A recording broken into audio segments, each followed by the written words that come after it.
Hi. അപ്പോൾ നമ്മുടെ bulletin ക്യാപ്സുകൾ നമ്മൾ അടുത്ത ബുള്ളറ്റിനിലൂടെ നമുക്ക് തുടരാം കേട്ടോ.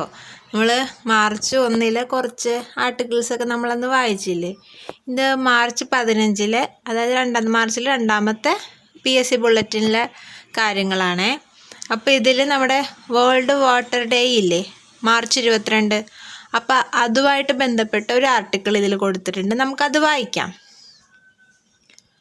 ശുദ്ധജലത്തിൻ്റെ പരിപാലനത്തെക്കുറിച്ച് ലോക ജനതയോടുള്ള ഓർമ്മപ്പെടുത്തലായി എല്ലാ വർഷവും മാർച്ച് 22 ലോക ജലദിനമായി ആചരിക്കുന്നു.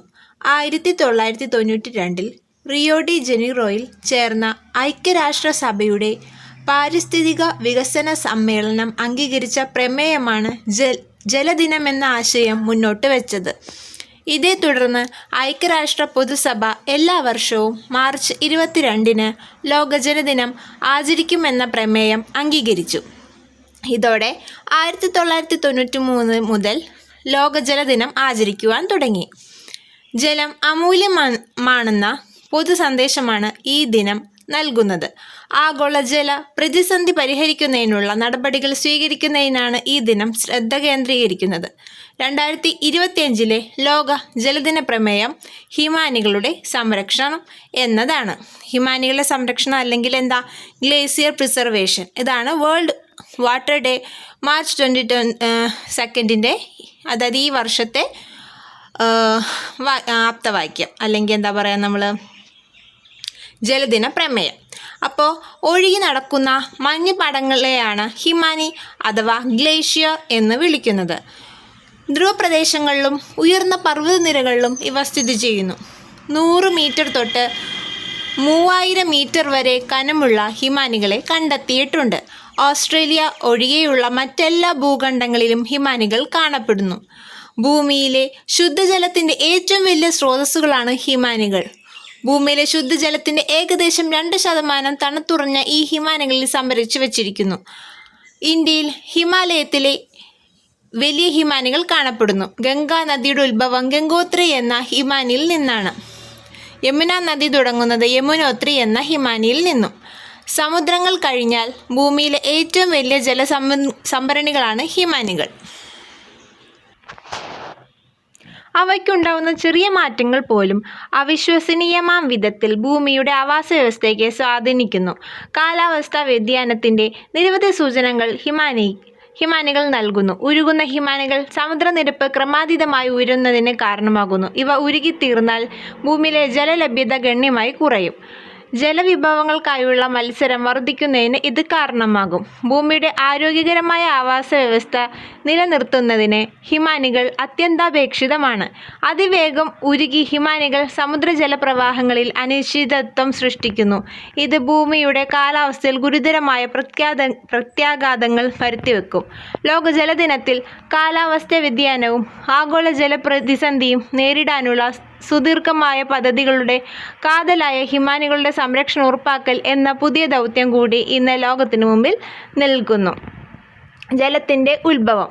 പ്രപഞ്ചം ഉണ്ടായി അനേക കോടി വർഷങ്ങൾ കഴിഞ്ഞാണ് ഭൂമി ഉണ്ടായത്. ഏകദേശം 460 കോടി വർഷങ്ങൾക്ക് മുമ്പാണ് ഭൂമിയുടെ ഉത്ഭവം എന്നാണ് അനുമാനിക്കപ്പെടുന്നത്. അന്നത്തെ ഭൂമി ഇന്നുള്ളതിനേക്കാൾ ചെറിയ ഒരു ഗോളമായിരുന്നു. പിന്നീട് പലപ്പോഴായി നിരവധി വൻഗ്രഹങ്ങളും ചിഹ്നഗ്രഹങ്ങളും ലക്ഷക്കണക്കിന് ധൂമകേതുക്കളും ഭൂമിയിൽ വന്നടിയുകയും ഭൂമിയുടെ വലിപ്പം കൂടി വരികയും ചെയ്തു. ഇത്തരം ആഘാതങ്ങൾ കൊണ്ടും ഭൂഗുരുത്വാകർഷണ മർദ്ദം, റേഡിയോ വികിരണങ്ങൾ എന്നിവ മൂലവും ഭൂമിയുടെ താപനില ക്രമമായി വർദ്ധിച്ചു. ഘനത്വം കൂടിയ മൂലകങ്ങളായ ഇരുമ്പ്, നിക്കൽ തുടങ്ങിയ ഭൂമിയുടെ ഉൾഭാഗത്തെയും ഘനത്വം കുറഞ്ഞ മൂലകങ്ങളായ സിലിക്കൺ, അലുമിനിയം തുടങ്ങിയ പുറത്തേക്കും പ്രവഹിച്ചു. ചുട്ടുപഴുത്ത ഭൂമിയിൽ തുടർന്നുണ്ടായ അതിശക്തമായ സ്ഫോടനങ്ങൾ പുറത്തേക്ക് പ്രവഹിച്ചു. ഇവയുടെ ആദ്യകാലത്തുണ്ടായ ഘനത്വം കുറഞ്ഞ വാതകങ്ങൾ ഭൂമിയുടെ അന്തരീക്ഷത്തിൽ നിന്നും രക്ഷപ്പെട്ട് ബാഹ്യാകാശത്തിലെത്തുകയും ഘനത്വം കൂടിയ ജലബാഷ്പം തുടങ്ങിയ ബാക്കി നിലനിൽക്കുകയും ചെയ്തു. താപനിലയിലും മർദ്ദത്തിലുമുണ്ടായ സാരമായ വ്യതിയാനങ്ങളിൽ തന്മാത്ര രൂപത്തിലുണ്ടായിരുന്ന ഓക്സിജൻ വാതകവും ഹൈഡ്രജൻ വാതകവും സംയോജിച്ച് നീരാവിയാകുന്ന പ്രക്രിയ ത്വരിതഗതിയിലായി. പിന്നീട് നൂറ്റാണ്ടുകൾ പേമാരി കാലമായിരുന്നു.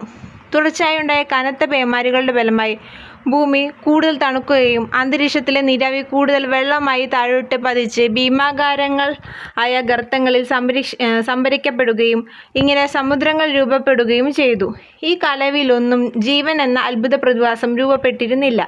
ജീവന്റെ ആവിർഭാവത്തിനു മുമ്പുള്ള ഈ കാലഘട്ടം ഏകദേശം 100 കോടി വർഷങ്ങൾ നീണ്ടുനിന്നു. പിന്നീട് എപ്പോഴോ ജീവൻ ഏകകോശ ജീവികളുടെ രൂപത്തിൽ സമുദ്രത്തിൽ രൂപം കൊണ്ടു. തുടർന്നുള്ള 200 കോടിയിലേറെ വർഷങ്ങളോളം ഭൂമുഖത്ത് ഈ സൂക്ഷ്മജീവികൾ മാത്രമേ ജീവന്റെ സാന്നിധ്യമായി ഉണ്ടായിരുന്നുള്ളൂ. ഈ കാലഘട്ടത്തിൽ ജീവന്റെ അടിസ്ഥാന പ്രക്രിയയായ പ്രകാശ സംശ്ലേഷണം ഉരുത്തിരിഞ്ഞിരുന്നതിനാൽ ജലം നിർണായകമായ പങ്കാണ് നിർവഹിച്ചിരുന്നത്. പ്രകാശ സംശ്ലേഷണ പ്രക്രിയയിൽ ജലതന്മാത്രകളിൽ നിന്നാണ് ജീവവായു ഓക്സിജൻ പുറത്തു വന്നിരുന്നത്. ദശലക്ഷം വർഷങ്ങളിലൂടെ ഇത് തുടർന്നതിൻ്റെ ഫലമായാണ് ഭൂമിയുടെ അന്തരീക്ഷം ഇന്നുള്ള രീതിയിൽ രൂപപ്പെട്ടത്. പ്രപഞ്ചത്തിൻ്റെയും ജീവന്റെയും പരിണാമത്തിലും വികാസത്തിലും ജലത്തിലെ ഓക്സിജൻ ഉപയോഗപ്പെടുത്തുന്ന ശ്വാസകോശങ്ങളോട് കൂടിയ ബഹുകോശ ജീവികളും പരിണാമത്തിലേക്കും മനുഷ്യന്റെ ഉൽപ്പത്തിയിലേക്കും നയിച്ചു.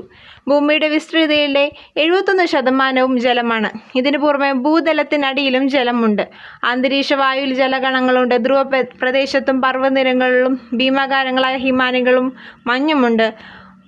മണ്ണിൽ മുഴുവനായി ആഗിരണം ചെയ്യപ്പെട്ട് കിടക്കുന്ന ഈർപ്പത്തിൽ ജലസാന്നിധ്യമുണ്ട്. ആകെയുള്ള ജലത്തിന്റെ 96.5% സമുദ്രത്തിൽ സ്ഥിതി ചെയ്യുന്നു.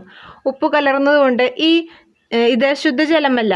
അവശേഷിക്കുന്ന 3.5% ശുദ്ധജലമെന്ന് കണക്കാക്കാവുന്നത്. ഇവയുടെ 69% ഐസും മഞ്ഞുമാണ്. 30% ഭൂഗർഭജലവുമാണ്. അവശേഷിക്കുന്ന 1% നദികൾ, തടാകങ്ങൾ, ചതുപ്പുകൾ എന്നിവയിലുള്ള ജലസമ്പത്ത്. ഒറ്റ നോട്ടത്തിൽ ചെറുതെന്ന് തോന്നുമെങ്കിലും ഇത് ചെറിയ അളവല്ല. ലോക ജനസംഖ്യയുടെ പ്രതിശീർഷ വിഹിതം 2000 ദശലക്ഷം ലിറ്റർ വരുമെന്നതാണ് കണക്കാക്കപ്പെട്ടിട്ടുള്ളത്. ആവശ്യത്തിന് ജലം ലഭ്യമാകുന്ന സാഹചര്യത്തിൽ ഒരാൾ ദിവസേന 100 ലിറ്റർ വെള്ളം ഉപയോഗിക്കുന്നു എന്ന് കണക്കാക്കിയാൽ ഇത് 5000 വർഷത്തോളം ഉപയോഗിക്കാൻ തികയുന്ന അളവിലുള്ള ശുദ്ധജലമാണ്. ഭൂതലത്തിലുള്ള മൊത്തം ജലത്തിന്റെ അളവ് സ്ഥിരമാണ്. അത് കൂടുകയോ കുറയുകയോ ചെയ്യുന്നില്ല. എന്നാൽ വിതരണത്തിൽ വലിയ വ്യതിയാനങ്ങൾ വരുന്നുണ്ട്. ഹിമാനികൾ ഉരുകുന്നതുകൊണ്ട് ഖരരൂപത്തിലുള്ള ജലത്തിന്റെ അളവ് കുറയുകയും ദ്രാവക ജലത്തിന്റെ അളവ് കൂടുകയും ചെയ്യും. ഐസ് ഉരുകി ഉണ്ടായ വെള്ളം ഒടുവിൽ കടലിലാണ് ചെന്നെത്തുക എന്നതിനാൽ ശുദ്ധജലത്തിന്റെ അളവിൽ കുറവ് വരും എന്ന് കാണാവുന്നതാണ്. താപനില വർദ്ധിക്കുന്നത് മൂലം ബാഷ്പീകരണവും കൂടും. ഇതുകൊണ്ട് ബാഷ്പീകരണത്തിന്റെ അളവ് ക്രമാതീതമായി ഉയരും. കടലിലും കരയിലുമുള്ള ജലാശയങ്ങളിൽ നിന്ന് ബാഷ്പീകരിക്കപ്പെടുന്ന ജലം മഴയായി തിരിച്ചെത്തുമ്പോൾ ശുദ്ധജലത്തിന്റെ അളവ് കൂടുന്നു. ഇതൊരു ചാക്രീയ പ്രവർത്തനമാണ്. ആഗോളതാപം ജലചക്രത്തിൽ വൻ മാറ്റങ്ങൾ ഉണ്ടാക്കുന്നു എന്നത് ശാസ്ത്രീയ പഠനം സ്ഥിരീകരിക്കുന്നത്. എന്താണ് ജലം? ഡൈഹൈഡ്രജൻ മോണോക്സൈഡ് എന്ന രാസനാമമുള്ള ജലത്തിന്റെ ഓരോ തന്മാത്രയിലും ഒരു ഓക്സിജൻ ആറ്റവുമായി ബന്ധിപ്പിച്ചിരിക്കുന്ന 2 ഹൈഡ്രജൻ ആറ്റങ്ങളാണ് ഉള്ളത്. ജീവന്റെ പരിണാമ പ്രക്രിയയിൽ സുപ്രധാന പങ്ക് വഹിച്ച ജലത്തിന്റെ മറ്റു പദാർത്ഥങ്ങൾക്കില്ലാത്ത ഒട്ടനവധി സവിശേഷതകൾ ഇതിനുണ്ട്. ഖര, ദ്രാവക, വാതക രൂപങ്ങൾ ഏതും സ്വീകരിക്കാൻ കഴിവുള്ള അപൂർവ വസ്തുവാണ് ജലം. ഹൈഡ്രജന്റെ ഓക്സിജന്റെ ഒരു സംയുക്തമാണെന്ന തിരിച്ചറിവാണ് ജലത്തിനെ മൂലകമല്ലാതാക്കിയത്. ഡോക്ടർ ഹെൻറി കാവൻഡിഷിന്റെ പഠനങ്ങളാണ് ഇതിന് സഹായകമായത്. 1766 കാവൻഡിഷ് ഹൈഡ്രജൻ കണ്ടുപിടിച്ചത്. 1775 ജോസഫ് പ്രീസ്റ്റ്ലി ഓക്സിജനെ കണ്ടെത്തി. ഓക്സിജനിൽ കത്തുമ്പോൾ ഹൈഡ്രജൻ ജലമുണ്ടാക്കുന്നതായി കണ്ടെത്തിയത് കാവൻഡിഷാണ്. കാവൻഡിഷ് കണ്ടുപിടിച്ച വാതകത്തിൽ ഹൈഡ്രജൻ എന്ന പേര് നൽകിയത് അന്ത്വേൻ ലോറന്റ് ലാവോസിയയാണ്. ജലമുണ്ടാക്കുന്നത് എന്നാണ് ഈ വാക്കിനർത്ഥം. 2 വ്യാപ്തം ഹൈഡ്രജൻ 1 വ്യാപ്തം ഓക്സിജനുമായി ചേർന്ന് ആണ് ജലമുണ്ടാക്കുന്നത് എന്ന് കണ്ടെത്തിയതും കാവൻഡിഷാണ്. വെള്ളത്തിന്റെ ഭൗതികവും രാസികവുമായിട്ടുള്ള സവിശേഷതകളുള്ള പ്രധാന കാരണം അതിൻ്റെ തന്മാത്രയുടെ രാസഘടനയിലെ പ്രത്യേകതകളാണ്. ജലതന്മാത്രയിൽ അടങ്ങിയിരിക്കുന്ന ഹൈഡ്രജന്റെ 2 അണുക്കളെയും ഓക്സിജന്റെ 1 അണുവിനെയും സൂചിപ്പിക്കുന്ന രാസസൂത്രമാണ് H2O.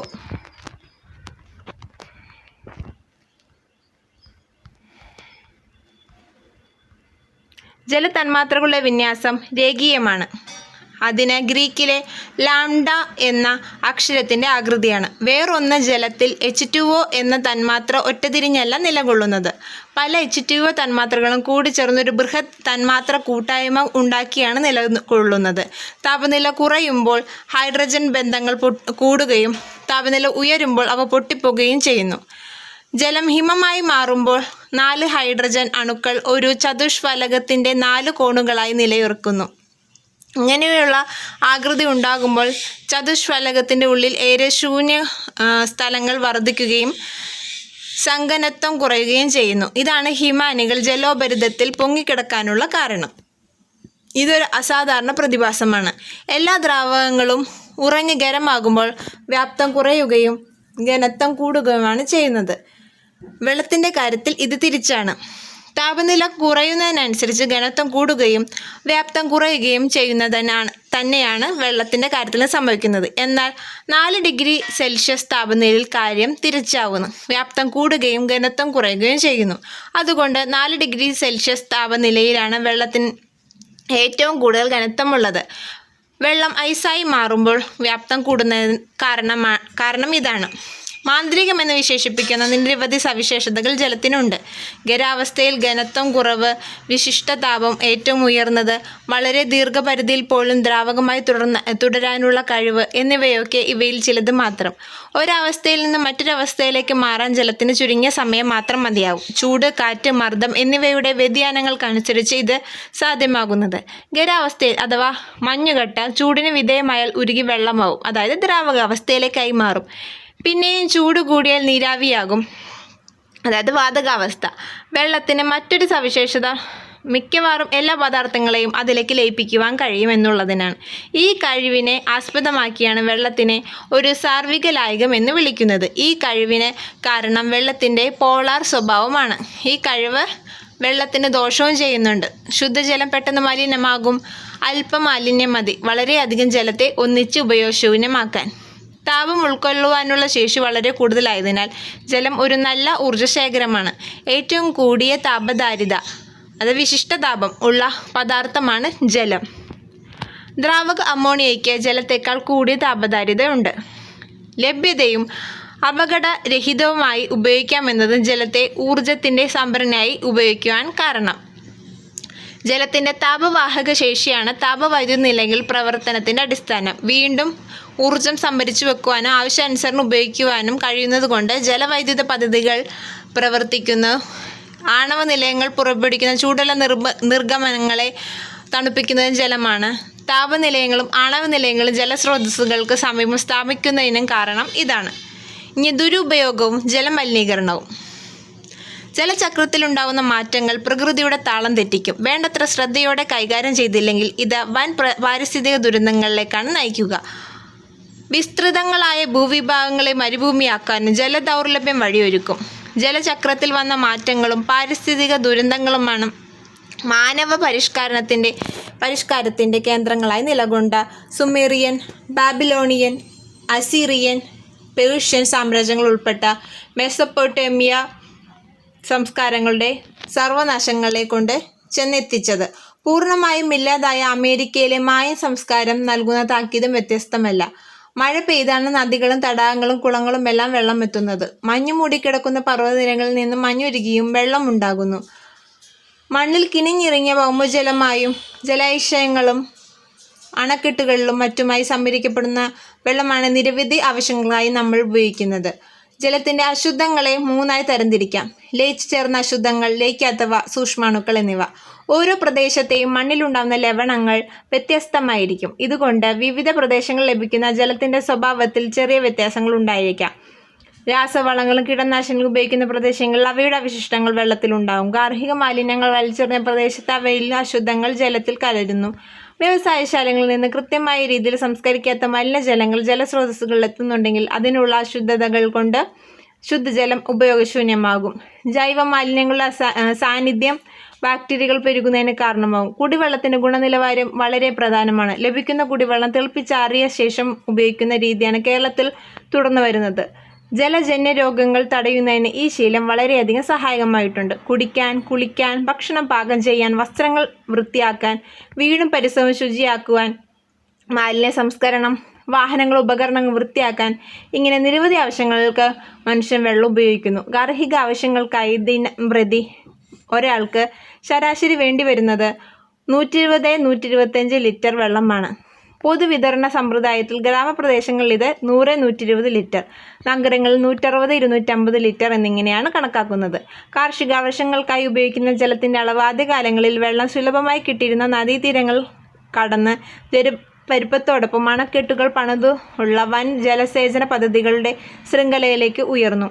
ആധുനിക രീതിയിലുള്ള ശക്തിയേറിയ പമ്പ് സെറ്റുകൾ സുലഭമായതോടെ ഭൂഗർഭ സ്രോതസ്സുകളിൽ വെള്ളം ഉയർത്തി കൃഷിക്ക് ഉപയോഗിക്കുവാൻ കഴിഞ്ഞു. പല രാജ്യങ്ങളിലും ഏറ്റവും അധികം വെള്ളം ഉപയോഗിക്കുന്നത്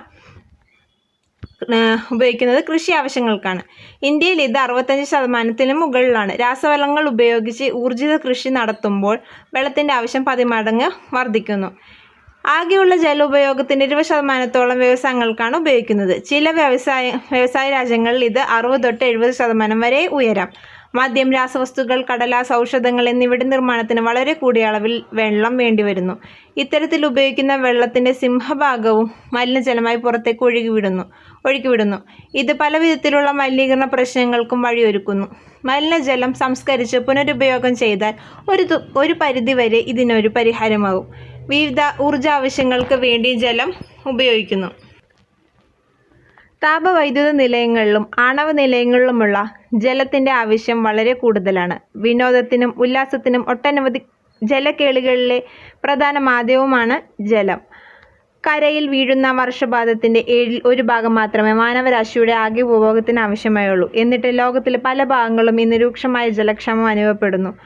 വർഷപാതത്തിൽ കൂടി ലഭിക്കുന്ന വെള്ളത്തിൻ്റെ വളരെ വലിയൊരു ഭാഗം സംഭരിക്കപ്പെടാതെയും പരിപാലിക്കപ്പെടാതെയും ഒഴുകി സമുദ്രങ്ങളിൽ എത്തിച്ചേരുകയാണ്. വിവിധ പ്രദേശങ്ങൾ തമ്മിലുള്ള ജലലഭ്യതയുടെയും ജലവിതരണത്തിൻ്റെ അസമത്വം വളരെ കൂടുതലാണ്. ജനസംഖ്യ 5% മാത്രം അധിവസിക്കുന്ന വടക്കേ അമേരിക്കയിലെ ജലലഭ്യത 15%. എന്നാൽ ജനസംഖ്യയുടെ 60% ജീവിക്കുന്ന ഏഷ്യയിൽ അത് 36% മാത്രമേ ഉള്ളൂ. ഇന്ത്യയിലെ പ്രതിശീർഷ ജലലഭ്യത ആഗോള ശരാശരിയേക്കാൾ വളരെ കുറവാണ്. 2011 ഇത് 1545 ഘനമീറ്റർ ആയിരുന്നു. 2030 ആകുമ്പോഴേക്കും ഇത് 1140 ഘനമീറ്ററായി കുറയുമെന്നാണ് കണക്കാക്കപ്പെടുന്നത്. ജനസംഖ്യാ വർധനവും ശുദ്ധജല സ്രോതസ്സുകൾ മലിനമാകുന്നതുമാണ് പ്രതിശീർഷ ലഭ്യതയിൽ കുറവ് വരുത്തുന്നത്. വർഷത്തിൽ 3000 മില്ലിമീറ്റർ മഴ ലഭിക്കുന്ന 54 നദികളും ഉള്ള കേരള കാലവർഷം കഴിഞ്ഞ് 2-3 മാസങ്ങൾക്കുള്ളിൽ തന്നെ കടുത്ത വരൾച്ചയും പിടിയിലാകുന്നു. സമൃദ്ധമായിട്ടുള്ള മഴയും ഇത്രയധികം നദികളും മറ്റ് ജലവ്യൂഹങ്ങളും ഭൂഗർഭജലവുമുള്ള കേരളത്തിൽ ഈ അവസ്ഥ ഒരു വിരോധാഭാസം എന്നതിനപ്പുറത്ത് ജലവിഭവ മാനേജ്മെൻറ്റിൽ നമ്മളുടെ അനാസ്ഥയും പിടിപ്പുകേടും പരാജയവും വ്യക്തമാക്കുന്ന തെളിവുകൾ കൂടിയാണ്. Thank you.